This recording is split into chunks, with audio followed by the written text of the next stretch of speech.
Hi, and welcome back to Two Guys in a Game Shop. I'm John. I'm Phil.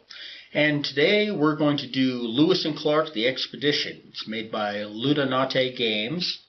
It's a pretty interesting game about making your way across the continent and becoming the first one to discover the Pacific, or reach the Pacific, rather. Yeah, kind of a hand management game that's a race to be the first to the Pacific. So we'll go through and we'll run through a bit of a turn in the game and explain all the pieces and everything else. So here you see an overview of the components of Lewis and Clark.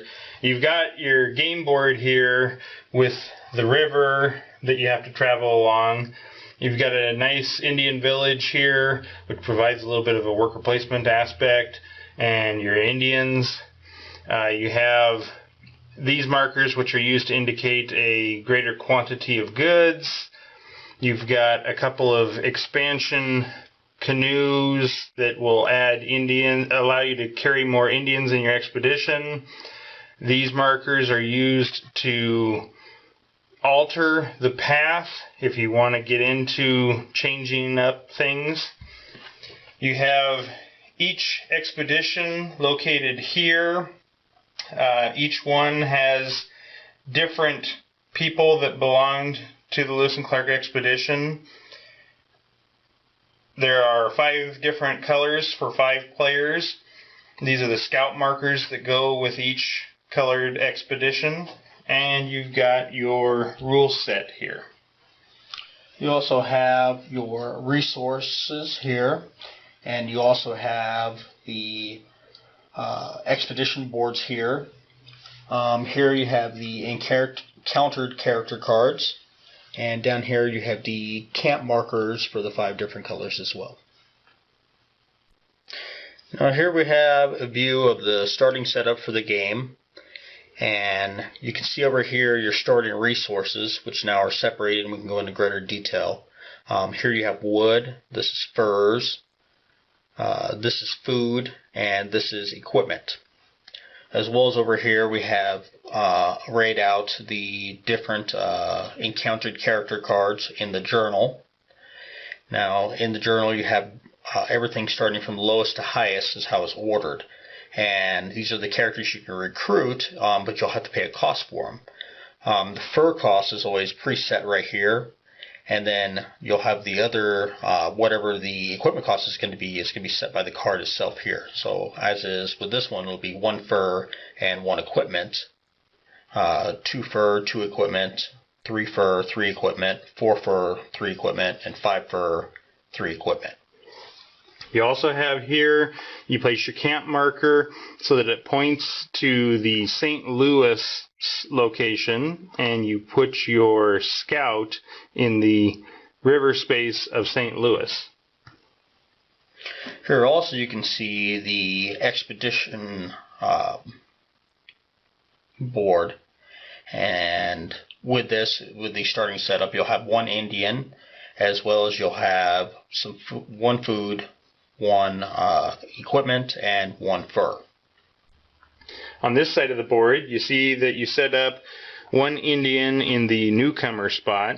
You have your reserve Indians off the board here, and these reserve Indians are determined by the number of players that are playing the game. Here also you'll have your reserve horses, as well as your reserve canoes. And as you see, each player has their own expedition board that has their own Indian, their own resources, which matches all the other characters, or all the other players' resources. And then you have 6 starting characters that are distinct to your own expedition. So now we'll show a bit of how the game runs. It is all card driven, and I'll start us out. I'm going to play George Shannon. Now, in order to get George Shannon's effect, I'm going to need him a helper to help him get hides for me. That's what I'm looking to get right now.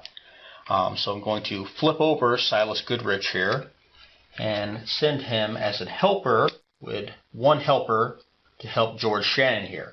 Now when that happens, I only have one symbol out here, so I'll collect one hide, which then will go on to my boat. On my first play now, since he's taken his play, I'm going to want to collect some wood.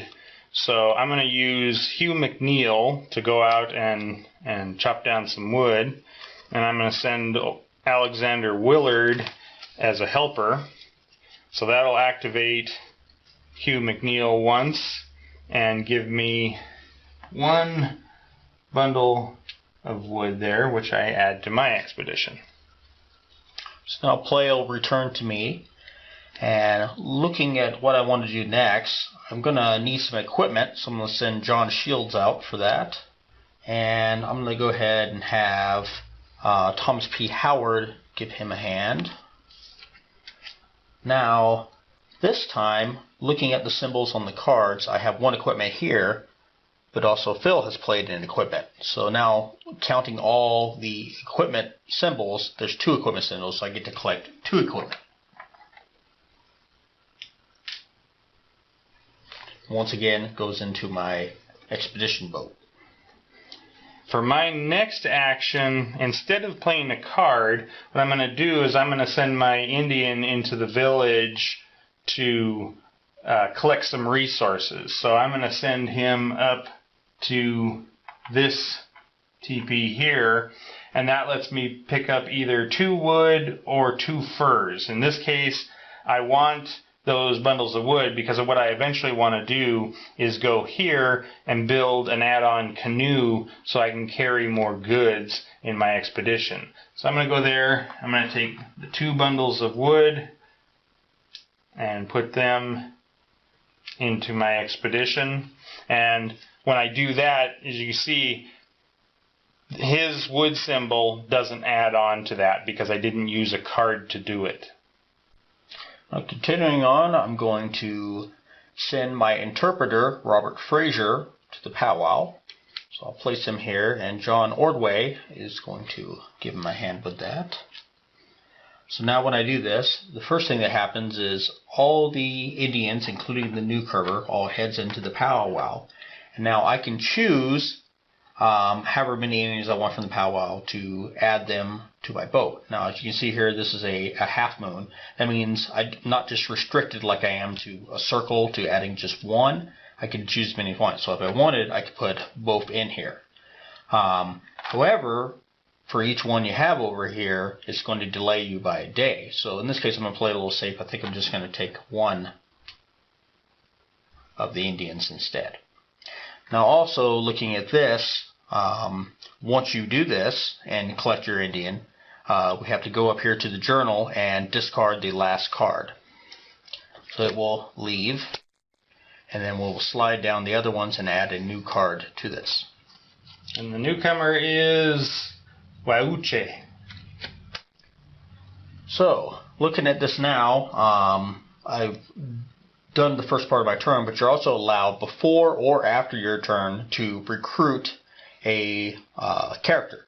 And in this case, I want to do that. And looking at the cost here, I want P. Antonio Taboo, and he costs 1 hide and 2 equipment.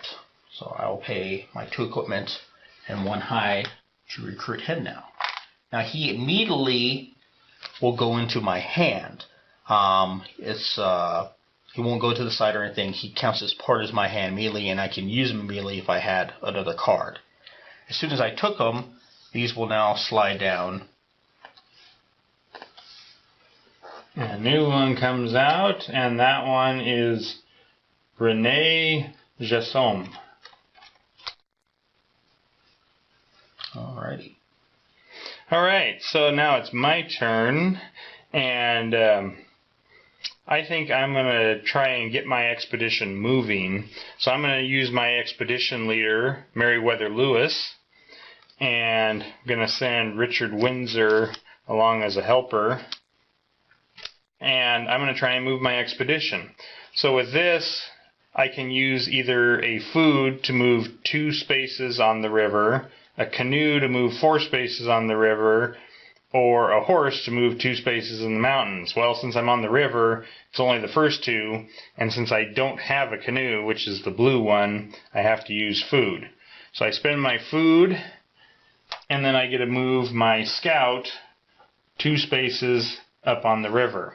When I do that, only the scout moves, not the camp marker, because the camp marker stays where you had previously encamped, and once you camp for the day, then you determine where your scout ends up, and then you move your camp marker to it. I can also rearrange my goods a little bit so that I don't have quite as bad of a delay on my journey. These, depending on the amount of goods that you're carrying or Indians that you have in your expedition, can delay your expedition. So if you've got any goods in this canoe, you are delayed by 1 day. If you have any goods in this canoe, you're delayed by 1 day per good in that canoe. It's a really big, heavy canoe, so it slows you down. So that's the end of my turn. Now, going back to my turn, I'm going to choose to camp. When you choose to camp, you look at how many cards are left in your hand, and you move back 1 space for each card in your hand. And then also, you look at your expedition and see if there's anything else that's going to cause a delay. In this case, I'm fine here, but this Indian I have here is going to cause me 1 delay also, which will move me back 1. Now, on the flip side of all this, you can never go back further than you originally were encamped at. So in this case, I'll stay at my original encampment in St. Louis. The final thing I'll do after camping is pick all my cards back up. Now, you can always choose to camp and then take your action, or you can take your action and then camp. And so now that I've camped, I'm going to go ahead and do my action. I'm going to go ahead and take my Indian out of my boat now and move him up here to collect 2 wood. And ideally, the reason I had collected that Indian in the first place was because Phil was in the spot I needed to be at to collect this wood. And so now that I have the wood, I'll be set up later to create canoes and start moving faster down the river. So with his turn being done, it's my turn. I still got cards in my hand, so I'm going to play the cards. I'll send my dog out to go hunting. So Seaman is going out, and I'm going to use Pierre Cruzet to provide some assistance. Now, the thing with Pierre is he's a particularly good helper, and he will activate the dog hunting twice. So the first activation, I collect 1 food, no additionals, and because he's picked up all his cards, I don't get any additional from his characters that were out there, because he encamped before I was able to play this. So I collect 1 food for the first activation, and then with the second help, I activate again, and I collect another food, and that goes onto my canoe. Now, because I'm out of cards, I'm going to want to camp. And so I don't suffer any delays due to cards being in my hand, but I do suffer delays based on the amount of goods that I have in my canoes.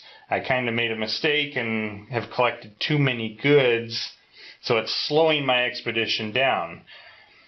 I suffer a 1 day delay because there are goods in this canoe, and then I suffer 1 day per good in this canoe. Since there's only 1 good there, it will be another day delay. So I've delayed 2 days, which basically just counteracts the 2 days that I was able to move forward, and my encampment stays exactly where it was at. That ends my turn. Kind of unfortunate, but I get to pick up all my cards. And now that I've got my expedition leader, Meriwether Lewis, back in my hand, I can activate him, and with 2 food and 2 help with Pierre, I'm going to be able to move further on the next go-round. So that's an overview of how to play Lewis and Clark. Look at the components. This game is so good with history and with the racing aspect, the hand management, the worker placement with the Indians. The thing about it, I have to say, this game, more than any other game that I've seen, induces analysis paralysis to just extreme measures. But it's so much fun because you've got so many options on which card am I going to play, what ramifications is it going to have, am I going to get too many goods, like what I did, or am I going to use this guy as a helper, or am I going to use him to gain things, and if I do that, then it's going to take away from what I can do later on. I mean, it can really cause people to kind of seize up a little bit, but if you are during somebody else's turn, looking at your cards and assessing them, you can kind of ease that paralysis a little bit. You can kind of coax it along, and hopefully your fellow players can help coax you out of it as well. That's true. If they play something at just the right time for you, it either can be extremely beneficial for you or completely mess up whatever idea you're going to have. Oh. Like if I thought I was going to collect 2 wood, but Phil here played a couple cards, and now I'm going to have to collect 4 wood. Well, I didn't plan for that. And it becomes even more so when you're playing with multiple players. Oh, yeah. You can go, well, wait a minute. I've got There's too much. I don't need that. Yeah. But you got to have some. Yeah. There's a great analytical aspect to this game. And I totally agree with you, trying to see what you're going to do on your turn while someone else is doing their turn, saying, okay, well, he did that, and now I'll be able to do this, or, oh, yeah, that'd be a great idea. Oh, he did that. Okay, well, change everything I decided to do. And at the same time, you've got that tension because it is a race. Mm-hmm. You start seeing the other expeditions moving up that river, and you're like, I'm being left behind. It definitely puts the crunch on, yeah. That's why when I'm playing, I always try and get that expedition moving right away, and it causes a little bit of extra consternation. So hopefully other people will do maybe the less optimal choice. To do something. Yeah. One, and the way I played it, I think, is a little different, where I try to set up everything I'm going to do and then go for a big push kind of out of the blue, which can be good or can totally backfire on. And it takes time, too. You got to get all those goods, and you spend all that time just basically sitting in St. Louis while everybody else is moving up the river. Yeah. And it's like, well, if my big push is going to be a big push, or is it going to end up being not a push at all? Yeah, fall on your face because you didn't really plan well or something like that. Yeah. But beyond that, this game is very historical in nature. I mean, that's actually what prompted me to buy this game. We live in Lewis and Clark County in Montana. We are a short drive away from places that Lewis and Clark actually visited. They traveled through an area of the Missouri River near us that they labeled the Gates of the Mountains. That is easily represented on this game. Yeah, you can physically see it on there, actually. All the people in this game, all of the people in your starting expedition, all the people that you encounter, they are all historical figures that either took part in the Corps of Discovery or were encountered by the Corps of Discovery during their travels. Every single character.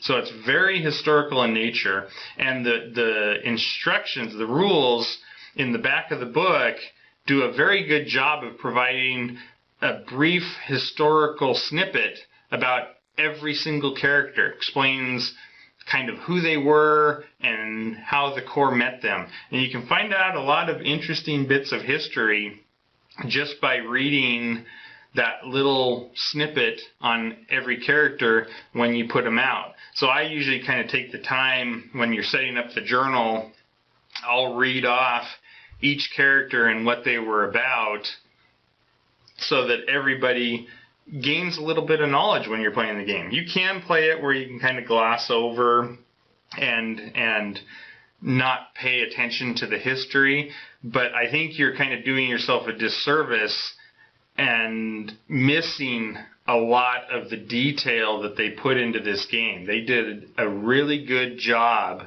of including history in it, and it's not a history that really slaps you in the face, and you're not playing a historical game, you're playing a race game with hand management and worker placement. But there is history to be had here and a lot of information, and it fits really well in Lewis and Clark County in Montana. Oh, yeah.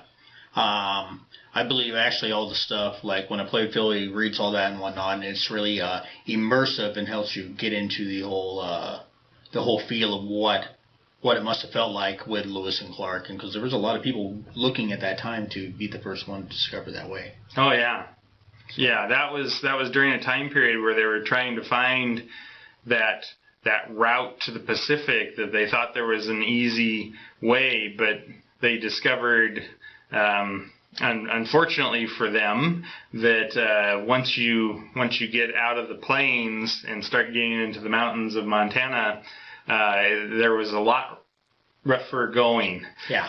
They get to Great Falls, which is Great Falls, Montana, and I always consider that the place right where the mountains start, where it's a mix of mountains and water, because that's basically what they had to deal with. You can go to the Lewis and Clark Center in Great Falls and see pictures, dioramas of what they had to do to move their canoes up over the falls in Great Falls. It's very good at really bringing the history to life.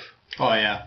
I actually had a local teacher here who had came into the shop and was looking for see if I had any games to do with history, and I knew right out of the gate this was the game I was going to show her, because just for Montana history and just history period of painting a good picture with the 1800s and whatnot. This is a great one that fun, like Phil says, not forcing things on you, but by any means, but it really adds a whole lot to the game when you're like, wow, these are all real people that I'm playing with right now. Yeah, and it's not just Montana either. I mean, it deals with all the Indian tribes that were in Washington, and the Dakotas, and even down into the Kansas area. Yep.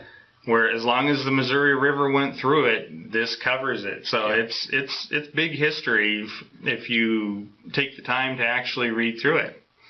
But most importantly, I think from a gamer's perspective, this is a great game that has so much to offer with the card plays, the placement of the Indians, the resource management. Because you really got to manage that resources. It'll slow you down so much if you don't. and the fact that you can build up your expedition and really get a good kind of machine working, moving you along. And then the game itself provides challenges, because just when you think, okay, I'm cruising along on the river, no big deal, then you get to the mountains. Change your whole strategy. Oh, yeah. It's like your food and your canoes that you were zipping along real fast in the river, they count squat in the mountains. You then have to go get horses or recruit people into your expedition that can move you along into the mountains at a better clip.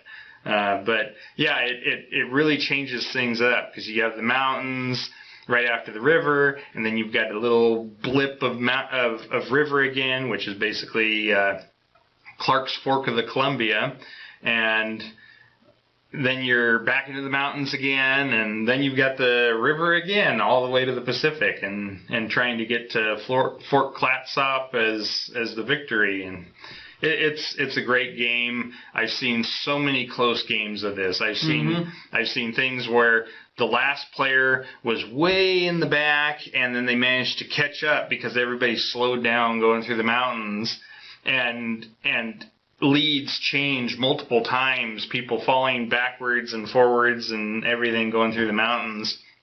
Really makes an interesting challenging game.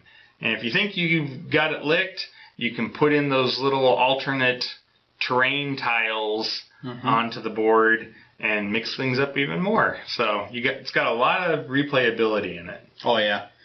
Well, one interesting thing I always notice in this game is usually when you have games going on, and especially when people know each other, you have a lot of table chatter. And this is one of those games I noticed that you don't have a lot of table chatter because everyone's thinking so hard about what they have to do.